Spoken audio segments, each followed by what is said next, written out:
The ground beneath Noah's feet cracked under the weight of relentless corruption.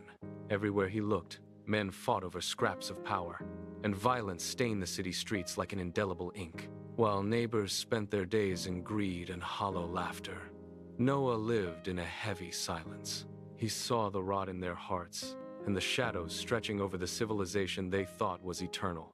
Noah spent his days measuring timber and hauling heavy beams to a clearing far from the town.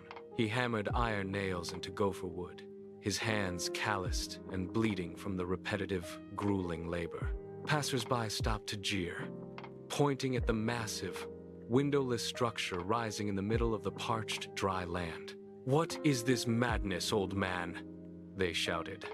Noah did not answer. He simply wiped the sweat from his brow and returned to his work. When the final plank was sealed with pitch, the sky turned a bruised, unnatural purple. Noah opened the heavy gate.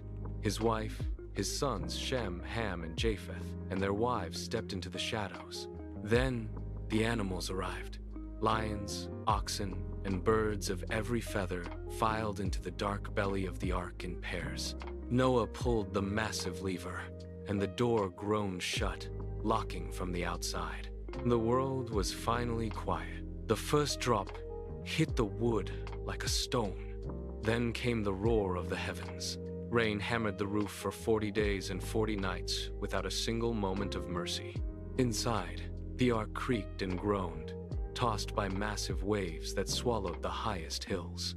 Outside, the world vanished beneath a churning, gray expanse. There was no horizon, only the relentless cold power of the deep rising to reclaim the land. Finally, the swaying stopped. The ark scraped against the jagged peaks of Ararat and held firm. Noah pushed open a small hatch and released a dove into the mist. It returned with a fresh olive leaf, a sign of life. Noah stepped out into the blinding sunlight, his boots sinking into soft, wet mud.